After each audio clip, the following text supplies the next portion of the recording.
Assalamualaikum warahmatullahi wabarakatuh.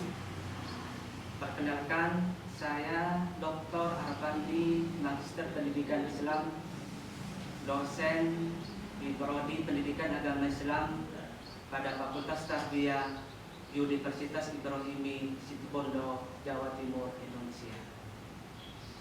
Pada kesempatan kali ini saya akan menjelaskan tentang salah satu mata kuliah yang saya ampuh, yaitu Etika dan Profesi Guru Pendidikan Agama Islam.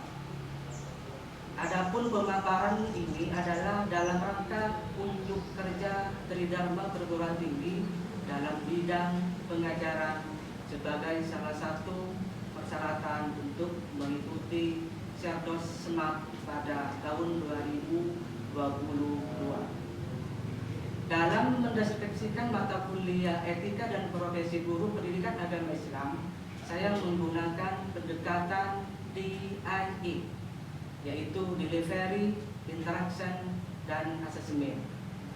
Sebelum menjelaskan lebih lanjut tentang teknik pendekatan pengajaran, maka terlebih dahulu saya akan menjelaskan tentang deskripsi singkat mata kuliah Etika dan Profesi Guru Pendidikan Agama Islam dan juga capaian pembelajaran mata kuliah Etika dan Profesi Guru Pendidikan Agama Islam.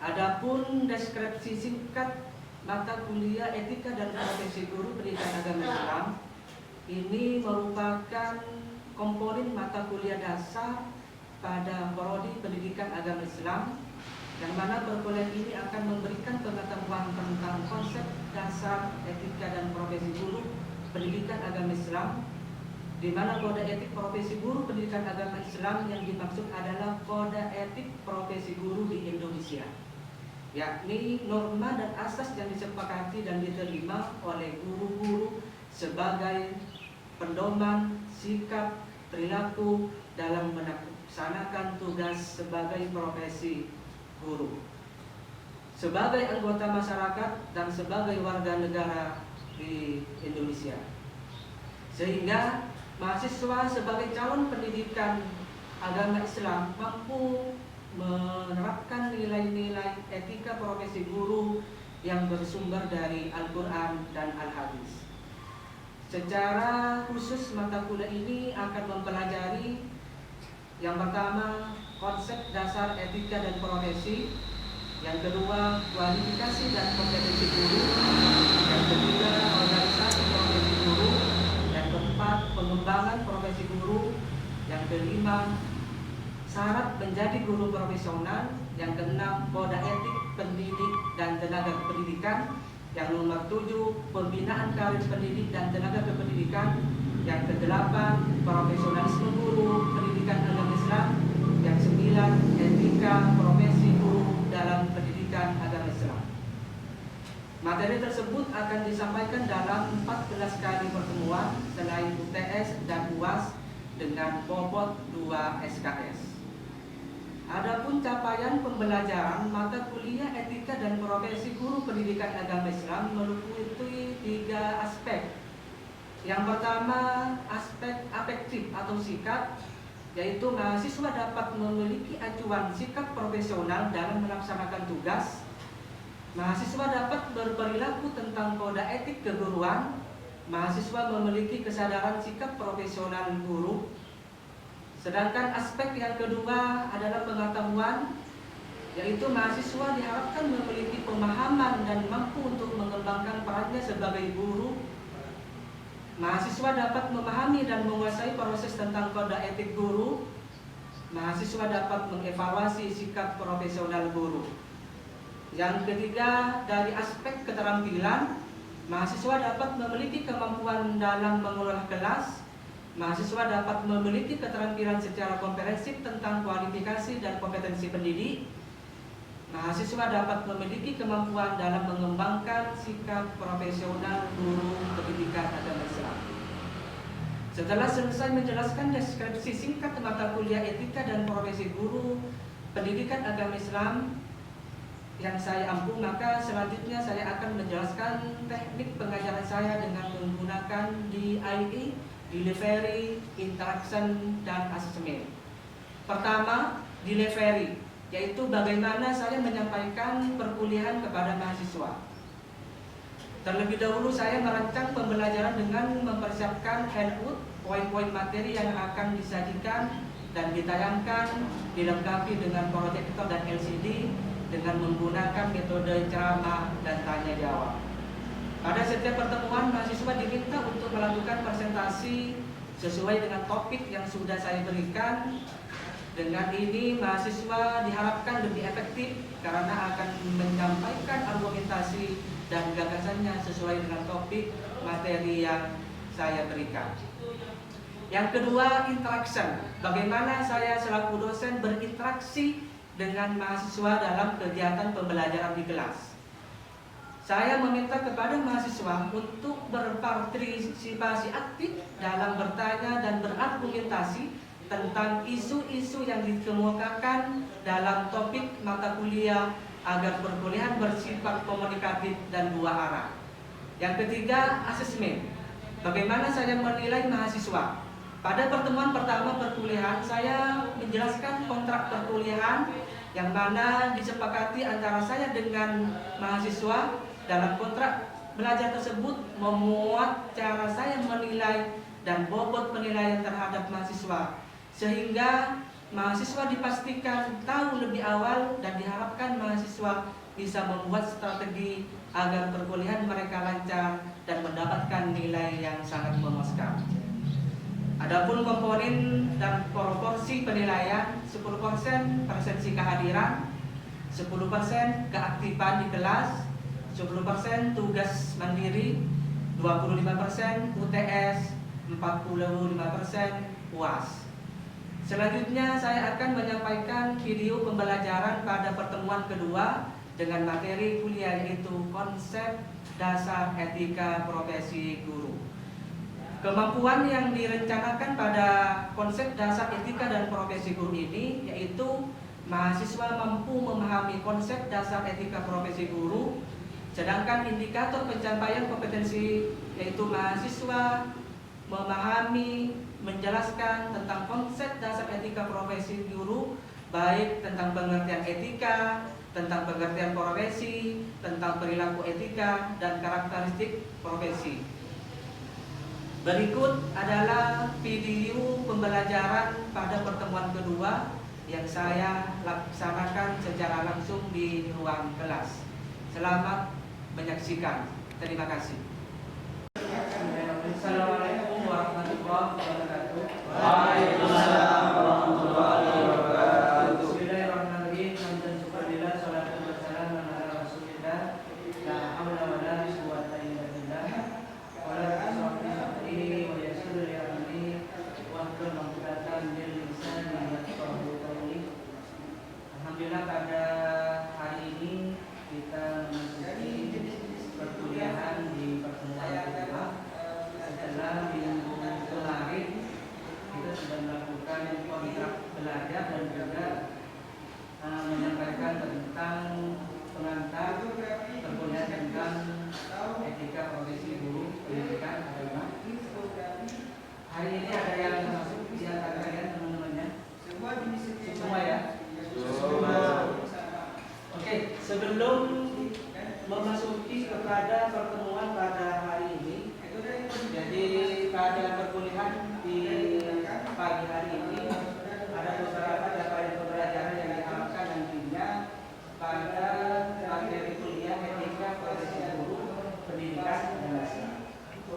Yang pertama nanti harapannya bagaimana ketika kalian sudah mengikuti perkuliahan ini, kalian bisa mampu memahami dan menjelaskan tentang konsep dasar etika profesi guru pendidikan agama Islam, baik dari pengertian etika, pengertian profesi, dan juga pengertian guru sendiri. Dan sebelum saya mengawali dari pembelajaran pada hari ini, masih mengingatkan tentang penyampaian Bapak yang minggu kemarin tentang Undang-Undang Nomor 14 Tahun 2005. Ya. Jadi di Undang-Undang Nomor 14 Tahun 2005 ini adalah tentang guru dan dosen. Oke, silakan Mas Ruslan. Kira-kira guru itu versinya Undang-Undang nomor 14 tahun 2005 seperti apa? Ya. Baik Pak, guru adalah pendidik profesional dengan tugas utama mendidik, mengajar, membimbing, mengarahkan, melatih, menilai dan mengevaluasi peserta didik pada pendidikan anak usia dini, jalur pendidikan formal, pendidikan dasar dan menengah. Oke, betul ya. Jadi guru itu versi Undang-Undang nomor 14 tahun 2005 adalah guru yang profesional yang tugas utamanya mendidik. Setelah mendidik, mengajar. Setelah mengajar, membimbing, mengarahkan, melatih, menilai dan oke. Sekarang yang kedua. Jadi minggu depan sudah saya sampaikan. Lalu juga harus memiliki kompetensi. Ya. Silakan balik. Kira-kira apa? Kompetensi berapa? Kompetensi di sini adalah seperangkat pengetahuan, keterampilan dan perilaku yang harus dimiliki dan dihayati dan kuasai oleh guru dalam melaksanakan tugas keprofesionalan. Oke, itu seperangkat pengetahuan yang dimiliki oleh seorang guru guna untuk melakukan sebagai tugas profesional. Oke, silakan Lukman. Gimana Lukman? Ya, kira-kira profesional itu seperti apa? Versi Undang-Undang nomor 14 tahun 2005. Silakan. Baik, di sini akan saya sampaikan profesional adalah pekerjaan atau kegiatan yang dilakukan oleh seseorang dan menjadi sumber penghasilan kehidupan yang memerlukan keahlian, kemahiran atau kecakapan yang memenuhi standar hukum atau norma tertentu serta memerlukan pendidikan profesi. Oke, terima kasih. Pada pertemuan kali ini kita melanjutkan pertemuan kedua alhamdulillah setelah pada minggu kemarin melakukan kontak pelajar dan juga sedikit membahas tentang Undang-Undang nomor 14 tahun 2005 tentang guru dan dosen, dan pada hari ini kita masuk kepada pertemuan kedua yaitu tentang etika dan profesi guru. Ya.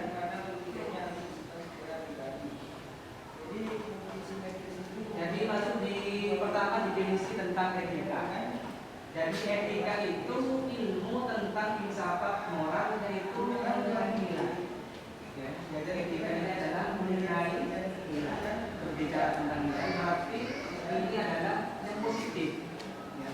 Bukan menggunakan konotasi yang negatif, tapi menggunakan yang positif. Oleh karena itu dari etika ini bagaimana nanti bisa mengetahui ya apa yang baik yang tentunya harus dilakukan. Ini yang pertama. Terus yang kedua, ilmu tentang tingkah laku. Yang namanya etika ini berkenaan dengan namanya tingkah laku. Tingkah laku ya satu sama lain harus seperti apa dan dari mana, ini merupakan salah satu bentuk dari tingkah laku atau sikap. Tentu seseorang yang tidak sopan terhadap orang lain yang seterusnya bukan orang lain yang tidak baik dan benar, tentu itu tidak beretika. Jadi tingkah laku ini adalah usulannya adalah juga ukurannya adalah baik dan tidak merugikan orang lain. Terus yang selanjutnya tentang ilmu yang memiliki mana yang baik dan mana yang benar. Jadi etika ini juga nanti di dalam perbuatan yang baik tentunya harus dilakukan. Ini perbuatan yang tidak baik tentunya harus dijauhi atau dihindari. Jadi dari tiga definisi etika ini, jadi semuanya ini adalah etika ini adalah identik dengan perbuatan yang baik dan positif. Oke, kita lanjut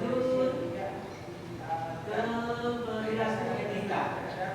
Jadi setelah kita mengetahui tentang apa itu konsep etika, lalu kita harus memiliki perilaku yang mencerminkan terhadap etika. Apa saja?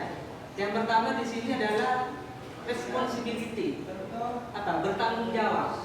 Jadi orang yang memiliki etika ini adalah memiliki responsibility, bertanggung jawab. Jadi bertanggung jawab ini bukan hanya untuk dirinya sendiri, juga bertanggung jawab kepada orang lain dan masyarakat, bangsa dan negara. Terus yang selanjutnya adalah dedication, ya, artinya punya pengabdian. Jadi sebagai bentuk dari perilaku etika adalah bagaimana kita dalam beretika.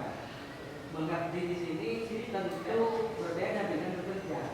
Jadi orientasinya kalau mengabdi di sini adalah bagaimana mendapatkan pahala, mendapatkan separuh itu dari apa yang dilakukan melalui pengabdian. Tapi kalau misalnya pekerjaan itu konotasinya adalah mendapatkan honorarium, mendapatkan akhir pada intinya. Terus yang selanjutnya adalah loyalitas, setia. Jadi setia ini ukurannya adalah tidak negotiable. Artinya kalau misalnya ini harus dipercaya dan menjadi kepercayaan itu harus dipegang dengan benar-benar dipegang. Jadi terus selanjutnya adalah sensitivity, kepekaan. Salah satu dari perilaku etika juga memiliki kepekaan. Peka dalam hal ini ketika misalnya ada orang yang membutuhkan terhadap kita, memberikan bantuan terhadap kita peka. Bentuk peka dalam hal ini adalah membantu kepada jalan yang baik, tidak membantu kepada jalan yang terus yang selanjutnya adalah persamaan, equality. Equality ini adalah apa ya? Kita bersama, tidak membedakan ini adalah muslim, ini tidak muslim, dan semuanya sama. Jadi diatur oleh undang-undang bahwa apapun agama kita harus kita bagaimana tetap satu, itu dinikah dengan. Terus yang terakhir adalah equity, ini adalah kepanasan. Kepanasan dalam hal ini dalam segala sikap apapun kita harus sebatasnya melepaskan berperilaku dan juga melakukan hal-hal yang tentunya yang positif. Oke, sekarang masuk kepada pengertian profesi. Ya. Jadi profesi di sini suatu pekerjaan yang dalam melaksanakan tugasnya memerlukan atau menuntut keahlian tertentu menggunakan teknik-teknik serta dedikasi yang tinggi. Jadi seseorang ini dikatakan sebagai orang yang profesional adalah memiliki keahlian tugas yang mana tugas ini sesuai dengan apa yang menjadi tanggung jawabnya. Oleh karena itu, ketika tugas ini sesuai dengan apa yang menjadi tanggung jawabnya dan juga sesuai dengan kemampuannya, maka disitulah disebut dengan sebagai profesi. Lanjut, sosial bagi masyarakat. Jadi apapun profesinya, apalagi sebagai profesi guru, jadi kita sepatutnya untuk memberikan keteladanan contoh yang baik tentu kepada masyarakat. Karena apa? Guru itu sebagai profesi atau profesinya sebagai guru itu digugu dan ditiru. Jadi apapun sikapnya, penampilannya, tutur katanya itu juga akan menjadi salah satu penilaian bagi masyarakat. Terus yang selanjutnya profesi menuntut keterampilan tertentu yang diperoleh melalui proses pendidikan. Jadi sebuah profesi ini didapat dengan dengan pendidikan, dengan akademik. Salah satu contohnya seperti kalian sebagai calon pendidik yang profesional di bidang pendidikan agama Islam, tentunya kalian harus mempunyai kualifikasi akademik yaitu lulus S1. Jadi minggu depan sudah dijelaskan kualifikasi akademik itu adalah untuk guru bisa diploma 3 dan juga bisa S1. Ya. Terus yang selanjutnya profesi didukung oleh suatu disiplin ilmu. Jadi profesi ini juga harus ada pendukungnya. Salah satunya adalah disiplin ilmu. Untuk berbicara tentang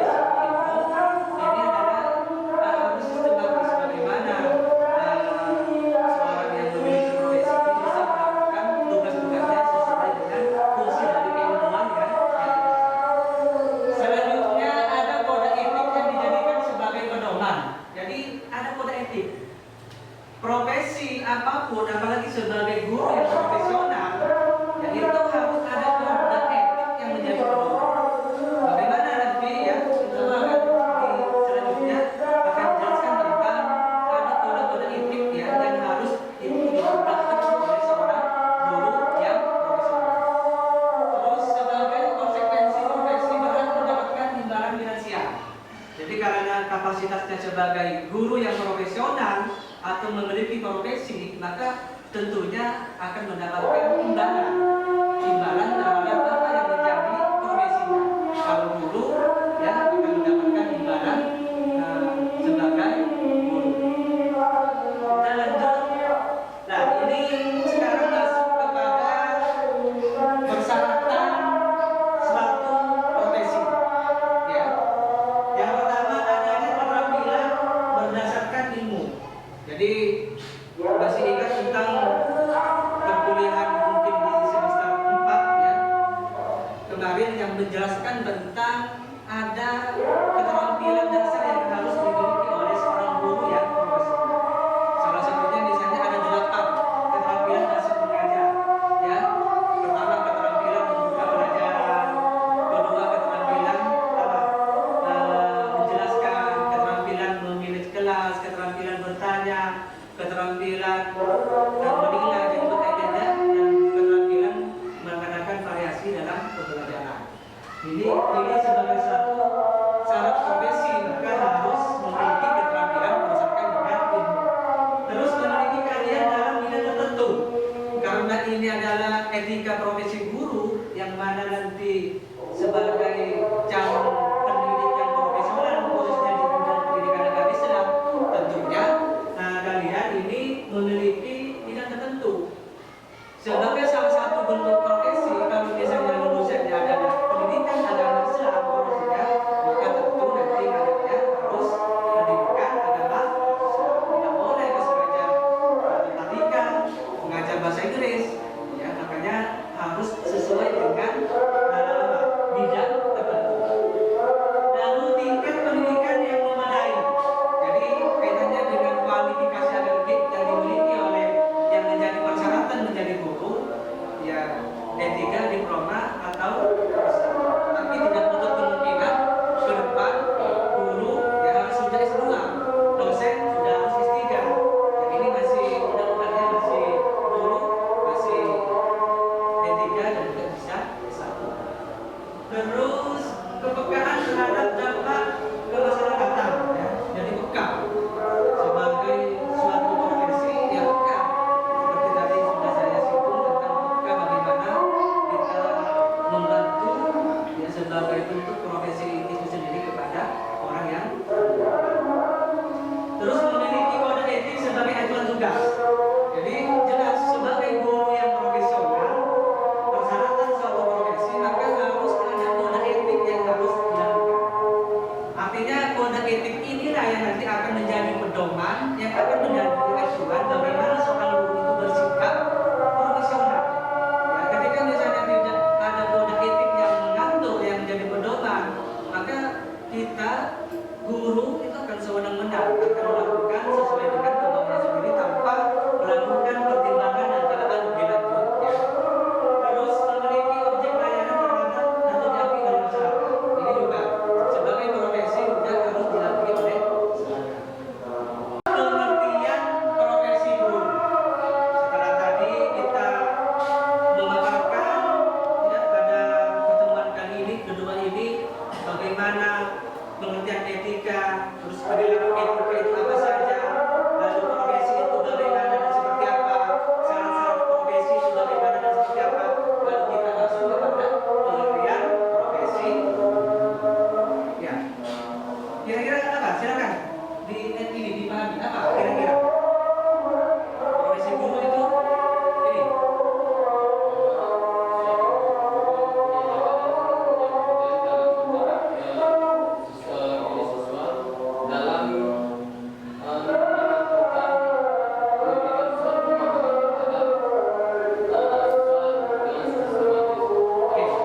Terima kasih. Jadi pengertian profesi guru sebagai profesi atau profesinya adalah sebagai guru, suatu sebutan jabatan bagi seorang yang mengabdikan dirinya. Jadi mengabdikan dirinya, ya, mengabdikan dirinya dalam bidang pendidikan melalui interaksi edukatif. Jadi interaksi edukatif ini adalah interaksi antara guru bertemu dengan siswa, siswa bertemu dengan guru. Jadi ini pengertian profesi guru ini jabatan bagi seorang ya yang mengerti dirinya di bidang pendidikan sebagai bentuk interaksi edukatif antara guru dengan siswa. Oke, kita lanjut. Ini ada kode etik profesi guru. Ya, ini juga penting dipahami ya oleh kalian, bagaimana nantinya ketika kalian sudah selesai S1 ya, lalu menjadi pendidik atau guru yang profesional, tentunya ada kode etik yang harus dilakukan. Silakan dibaca nomor 1 itu apa? Nomor 1, guru berbakti membimbing anak didik. Oke, guru berbakti membimbing anak didik. Jadi bahasanya membimbing ini apa ya? Sesuatu yang awalnya anak didik ini tidak baik lalu diadakan pembimbingan. Tujuannya apa? Biar yang awalnya tidak baik untuk menjadi baik. Makanya di sini berbakti membimbing anak didik. Makanya berbeda kalau mengajar dengan mendidik. Ya, kalau mengajar ini orientasinya guru hanya bisa menyampaikan materi pembelajaran, tapi tidak mengarahkan bagaimana anak ini lebih baik. Tapi kalau misalnya berbakti dan membimbing anak didik, ini adalah salah satunya tugas sebagai guru.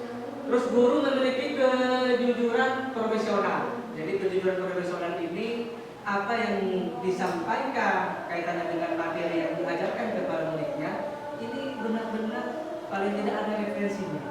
Tidak ngarang-ngarang sesuai dengan pendapatnya guru itu sendiri, tapi harus ada referensinya. Ya, harus ada kejujuran profesional. Kalau misalnya ada problem yang ingin diselesaikan, juga harus secara ilmiah.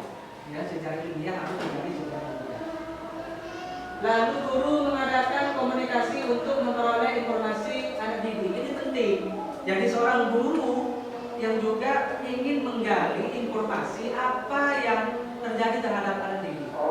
Jadi anak didik yang tidak masuk, anak didik yang tidak ikut kegiatan pembelajaran, ini juga merupakan salah satu komunikasi.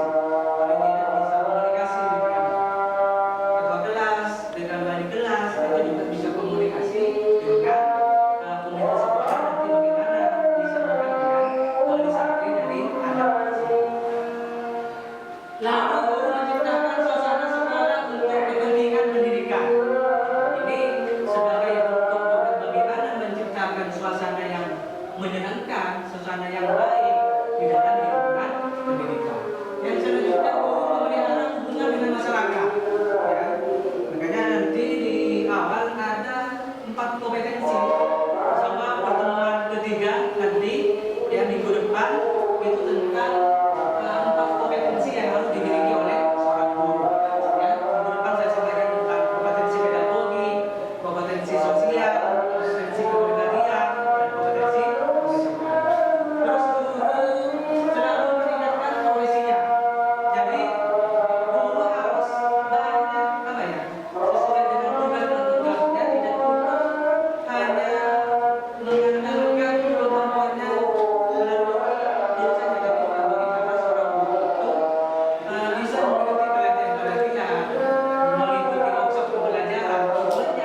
pengertian profesi, pengertian guru,